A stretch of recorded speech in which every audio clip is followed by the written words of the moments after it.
UP board class 12 के प्यारे विद्यार्थियों, स्वागत है रिस्पॉन्सिव क्लासेस में। साहित्यिक हिंदी का मॉडल पेपर है जो आपके 18 फरवरी 2026 के बोर्ड परीक्षा के लिए बहुत ही महत्वपूर्ण है। पेपर का कोड यहाँ पे आपको दिख रहा है 302 PC। और बच्चों मैं आपको बता दूं, आपका पूर्णांक 100 अंकों का होगा, ये आपको पता भी होगा। और समय आपको 3 घंटा 15 मिनट मिलेंगे। 15 मिनट जो है वो आपको प्रश्न पत्र पढ़ने के लिए निर्धारित किया गया है। 15 मिनट में आप पूरा पेपर अच्छे से पढ़ना और उसके बाद अपने सभी प्रश्नों के जो उत्तर देने हैं, जो अटेम्प्ट करने हैं अथवा वाले, उसको टिक कर लेना और 3 घंटे में आपको पूरा पेपर लिख के ख़त्म करना है। बच्चों प्रश्न पत्र में आपको 2 खंड दिखेंगे, दोनों खंडों के सभी प्रश्नों के उत्तर देना अनिवार्य है। सबसे पहले हम खंड का की बात करेंगे। खंड का जो होगा प्रश्न संख्या 1 से लेकर 8 तक का होगा और प्रश्न संख्या 1 और 2 में आपके 5 बहुविकल्पीय प्रश्न पूछे जाएंगे, यानी 10 MCQs आपके आ रहे हैं और सारे MCQs इन सभी मॉडल पेपरों से हो जाएगा। तो सभी लोग बच्चों वीडियो ध्यान से देखना, अंत तक देखना। पूरा मॉडल पेपर में आंसर के साथ आपको एक्सप्लेन करूंगा और बताऊंगा आपको पेपर कैसे लिखना है। पहला प्रश्न हम यहाँ पे खंड का देखेंगे। पहले का वाला प्रश्न देखेंगे। हिंदी गद्य साहित्य में शुक्ल युग की समय सीमा है। तो शुक्ल युग की समय सीमा आपको बच्चों बताना है इसमें। तो सही सीमा शुक्ल युग की जो सही समय सीमा है वो 1918 से 1938 तक का है। ऑप्शन नंबर तीसरा आपका सही हो जाएगा। और बच्चों मैं आपको बता दूं, जो शुक्ल युग है, ये नाम शुक्ल युग किस कवि के नाम पर पड़ा हुआ है? तो ये आचार्य रामचंद्र शुक्ल, ठीक है, ये लेखक हैं। जो है आपके आचार्य रामचंद्र शुक्ल के नाम पर ही शुक्ल युग रखा गया है, जिसकी समय सीमा कहाँ से कहाँ तक है? 1918 से 1938 तक। तीसरा वाला आपका सही हो जाएगा। अब बच्चों यहाँ पे हम दूसरा वाला प्रश्न देखेंगे। पहले का खा वाला, भारतेंदु युग के लेखक नहीं है। भारतेंदु युग के लेखक नहीं है भगवत शरण उपाध्याय, प्रताप नारायण मिश्र, बालकृष्ण भट्ट और प्रेमघन। तो आपको मैं बता दूं कि प्रताप नारायण मिश्र, बालकृष्ण भट्ट और प्रेमघन, ठीक है, बद्री नारायण चौधरी प्रेमघन इनका पूरा नाम होगा। तो ये तीनों ही आपके जो हैं वो भारतेंदु युग के लेखक हैं, ठीक है, भारतेंदु युग के लेखक हैं। अब आपको बताना है कि लेखक नहीं है तो कौन नहीं है? तो भगवत शरण उपाध्याय। भगवत शरण उपाध्याय जो है ये भारतेंदु युग के नहीं, ये किस युग के लेखक हैं? ये बच्चों आधुनिक काल के शुक्लोत्तर युग के लेखक हैं। इसको छायोदोत्तर भी बोलते हैं, ठीक है। तो ऑप्शन नंबर पहला आपका यहाँ पे करेक्ट हो जाएगा। इस ऑप्शन के अकॉर्डिंग पहला आपका करेक्ट हो जाएगा। गा वाला प्रश्न देखेंगे बच्चों। चारुचंद लेख किस विधा की रचना है? चारुचंद लेख है क्या? तो चारुचंद लेख बच्चों क्या है? ये एक उपन्यास है। चौथा वाला आपका सही हो जाएगा। और ये जो चारुचंद लेख उपन्यास है किसके द्वारा लिखा गया है? तो ये आचार्य हजारी प्रसाद द्विवेदी द्वारा लिखित एक प्रसिद्ध ऐतिहासिक उपन्यास है, ठीक है। अब आपको मैं बता दूं, तो चारुचंद लेख उपन्यास उपन्यास जो है आपका किसका है? ये आपका महावीर प्रसाद आचार्य हजारी प्रसाद द्विवेदी का है। अब बच्चों आपको बताना है कि कमेंट में बताना है बाणभट्ट की आत्मकथा और पुनर्नवा, ये दोनों उपन्यास किसने लिखे हैं? आपको कमेंट में बताना है, ध्यान से सुनना। बाणभट्ट की आत्मकथा और पुनर्नवा, ये दोनों जो महान उपन्यास है, ये किसने लिखा है? कमेंट करके बताएंगे। फिर बच्चों हम घा वाला प्रश्न देखेंगे। लक्ष्मीपुरा रिपोर्टार्ज के लेखक हैं। लक्ष्मीपुरा रिपोर्टार्ज के लेखक हैं तो शिवदान सिंह चौहान। ऑप्शन नंबर तीसरा बच्चों यहाँ पे सही हो जाएगा, ठीक है। और इस प्रश्न के लिए बच्चों आपको कमेंट करना है कि आवारा मसीहा के लेखक कौन है? आवारा मसीहा के लेखक कौन है? आपको घा वाले के लिए कमेंट करना है। चलिए अंगा वाला प्रश्न देखेंगे। पहले का अंगा बच्चों हिंदी का प्रथम मौलिक नाटक है। हिंदी का प्रथम मौलिक नाटक है नहुस, परीक्षा गुरु, कंकाल और गबन। तो आपको बता दें, मैंने कई बार बता भी रखा है, ये प्रश्न मैंने कई बार लिया है। हिंदी का प्रथम मौलिक नाटक आपका नहुस है बच्चों। ऑप्शन नंबर पहला सही हो जाएगा। और नहुस जो है बच्चों गोपाल चंद गिरधर दास के द्वारा लिखा गया है। गोपाल चंद गिरधर दास के द्वारा लिखा गया, जो भारतेंदु जी के क्या हैं? पिता हैं, ठीक है। और आपको ये भी बता दें, जिसे जो है हिंदी का प्रथम नाटक माना जाता है। हिंदी का प्रथम नाटक माना जाता है, ठीक है, किसको? नहुस को। तो हिंदी का प्रथम मौलिक नाटक कौन है? वो आपका नहुस है। किसने लिखा है? गोपाल चंद गिरधर दास ने लिखा है। अब बच्चों आपको कमेंट करके बताना है जो परीक्षा गुरु क्या है? परीक्षा गुरु क्या है ये आप कमेंट करके बताएंगे। परीक्षा गुरु क्या है? ये हिंदी का प्रथम उपन्यास है, प्रथम कहानी है और ये किसके द्वारा लिखी गई है? ये आपको कमेंट करना है। फिर बच्चों हम यहाँ पे आ जाएंगे। दूसरा प्रश्न है दूसरे का कि निज भाषा उन्नति है, सब उन्नति को मूल, यह काव्य पंक्ति है। ये काव्य पंक्ति किसकी है, ये आपको बताना है। तो बच्चों ये काव्य पंक्ति आपकी है भारतेंदु हरिश्चंद्र द्वारा लिखी गई है ये, ठीक है। फिर बच्चों अगला प्रश्न देखेंगे दूसरे का खा वाला। कीर्तिलता के रचनाकार हैं, तो ये विद्यापति हैं। कीर्तिलता के रचनाकार कौन है, तो विद्यापति है। ऑप्शन नंबर पहला सही हो जाएगा। फिर बच्चों वैदेही वनवास के रचनाकार कौन है। वैदेही वनवास किसके द्वारा लिखा गया है, तो ये अयोध्या सिंह उपाध्याय हरियोध के द्वारा लिखा गया है। ऑप्शन नंबर तीसरा सही हो जाएगा, ठीक है। फिर बच्चों हम यहाँ पे आ जाएंगे घा वाला प्रश्न। भारतेंदु ने स्त्री शिक्षा से संबंधित किस पत्रिका प्रकाशन किया था। स्त्री शिक्षा से संबंधित किस पत्रिका का प्रकाशन किया था। हरिश्चंद्र चंद्रिका, हंस, बाला बोधनी या फिर काव्यचरण सुधा। तो बिल्कुल स्त्री शिक्षा से संबंधित किस पत्रिका का संपादन किया गया था, बाला बोधनी पत्रिका का संपादन किया था। और ये 1874 ईस्वी में यह भारतेंदु हरिश्चंद्र जी ने इस पत्रिका को निकाली थी। अब आपको ये बताना है कि भारतेंदु हरिश्चंद्र जी की पहली पत्रिका का नाम बताना है ना। पहली पत्रिका का नाम बताना है, भारतेंदु जी की पहली पत्रिका का नाम बताना है। और आपको ये भी बताना है कि कविवचन सुधा किसके द्वारा लिखा गया है। कविवचन सुधा किसकी पत्रिका है, ये भी आपको बताना है, ठीक है।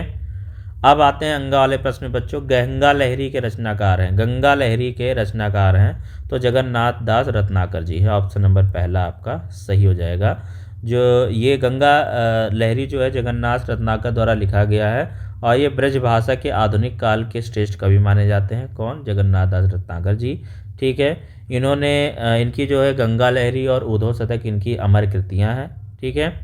तो अब आपको ये बताना है कि भारतेंदु हरिश्चंद्र के बारे में तो हो गया है। तुलसीदास, सूरदास छोड़ दीजिए, ठीक है, इतना ही है। गंगा लहरी के रचनाकार जगन्नाथ दास रत्नाकर है। चलिए अभी बच्चों हम आ जाएंगे तीसरे प्रश्न पे, जो गद्यांश पर आधारित प्रश्न है। निम्नलिखित प्रश्नों के उत्तर आपको देना है। तो आपको मैं बता दूं बच्चों, जो गद्यांश होता है आपको 2 गद्यांश आता है यहाँ पे, जिसमें से एक गद्यांश आपको करना होता है। प्रत्येक गद्यांश में 5 प्रश्न पूछे जाते हैं, प्रत्येक 2 मार्क्स का होता है, ठीक है। तो यहाँ पे देखिए मैंने इंपॉर्टेंट गद्यांश लिया है जो आपके एग्ज़ाम के लिए बहुत ही इंपॉर्टेंट है। लिखा हुआ, यह अनुभव कितना चमत्कारी है कि यहाँ जो जितनी अधिक बूढ़ी है वह उतनी अधिक उत्फुल्ल है, मुस्कानमयी है। यह किस दीपक की ज्योत है। जागरूक जीवन की, लक्ष्यदर्शी जीवन की, सेवा निरत जीवन की, अपने विश्वासों के साथ एकाग्र जीवन की। भाषा के भेद रहेंगे भी, पर यह ज्योत विश्व का सर्वोत्तम ज्योत है। तो ये गद्यांश पढ़ करके कुछ प्रश्नों के उत्तर आपको देना है बच्चों। प्रस्तुत गद्यांश के पाठ और लेखक का नाम बताना है। तो पाठ का नाम है रॉबर्ट नरसिंह होम, और जिसके लेखक हैं श्री कन्हैयालाल मिश्र प्रभाकर। तो लेखक का नाम है श्री कन्हैयालाल मिश्र प्रभाकर। रेखांकित अंश की व्याख्या कीजिए। तो बच्चों यहाँ पे 2 लाइनें दिख रही हैं, इसको हमें व्याख्यात करना है।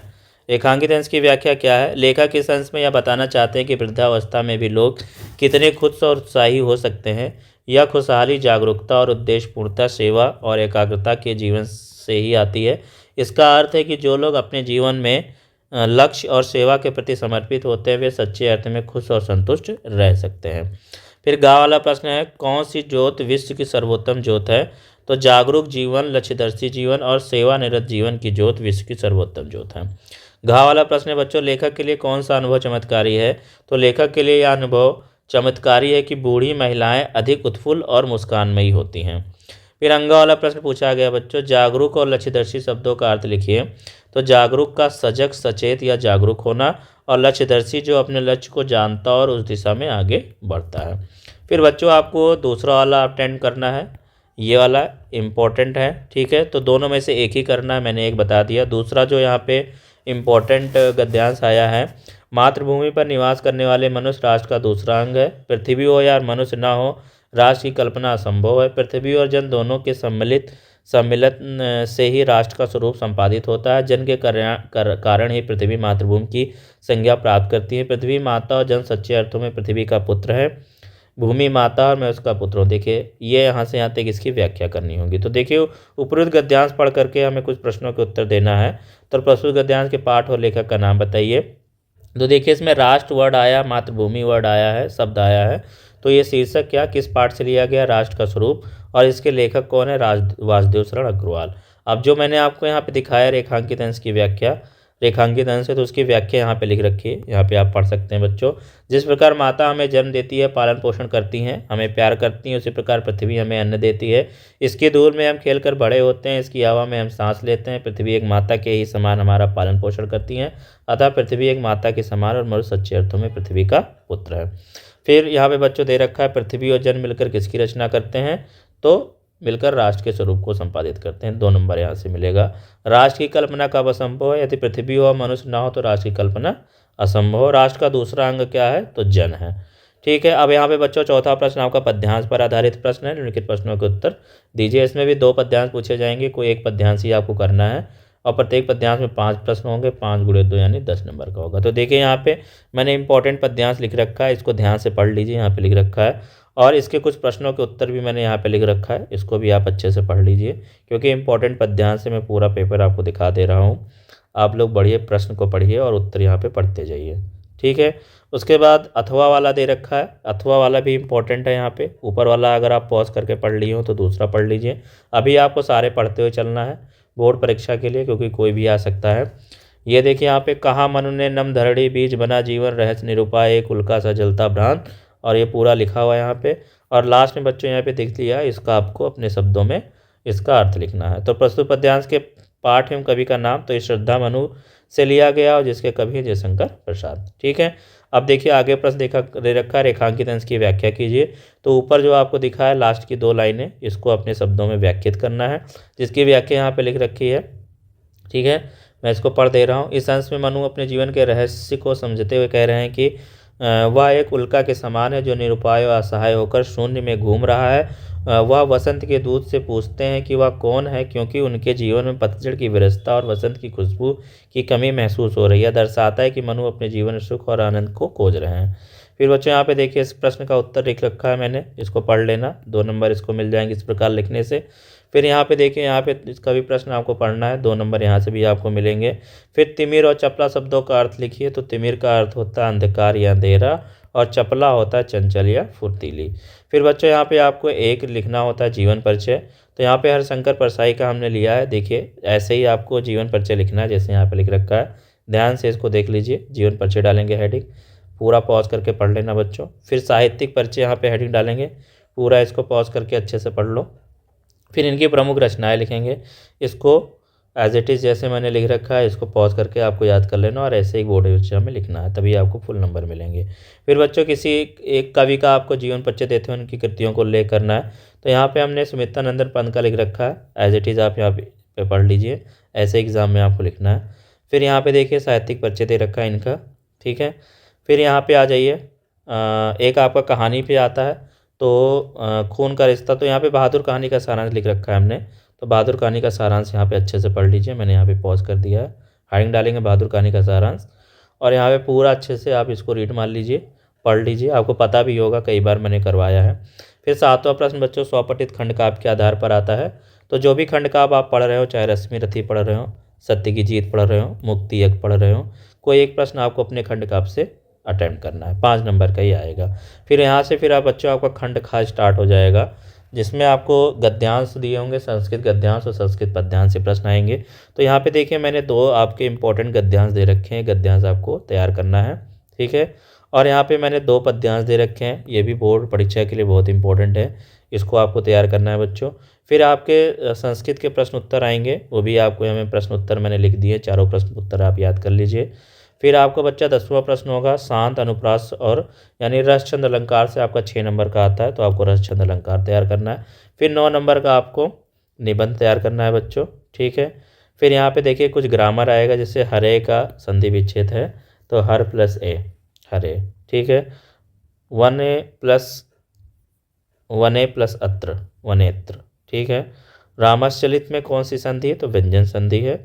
फिर बच्चों यहाँ पे आ जाएंगे, श्वेतांबरम आजीवन में अव्ययीभाव समास है, श्वेतांबरम और महाशय में कर्मधारय समास है। ठीक है, फिर आ जाइए यहाँ पे, फिर आपको एक आपको पत्र तैयार करना है, तो एक कोई आप पत्र तैयार कर लेना। वैसे मैं निबंध और पत्र आपको करवा दूंगा, जो जितने करवाऊंगा वो फंस जाएंगे, 5 पत्र करवा दूंगा और 10 निबंध करवाऊंगा। ठीक है, वही आपकी बोर्ड परीक्षा में 5 में कराऊंगा, 5 निबंध 5 पत्र, वही आपके बोर्ड परीक्षा में फंसेगा। फिर यहाँ पे देखिए ये ग्रामर आपका आया हुआ है, इस प्रकार आपको ग्रामर तैयार करना है बच्चों, ठीक है। और यहाँ पे देखिए विभक्ति और संबंधित नियम का भी आता है, ठीक है। जैसे रामेड़ा में तृतीय विभक्ति, अग्नेय में क्या है, अग्नेय स्वाहा, ठीक है। तो रामेण में तृतीय विभक्ति है, अग्नेय स्वाहा में चतुर्थी विभक्ति है।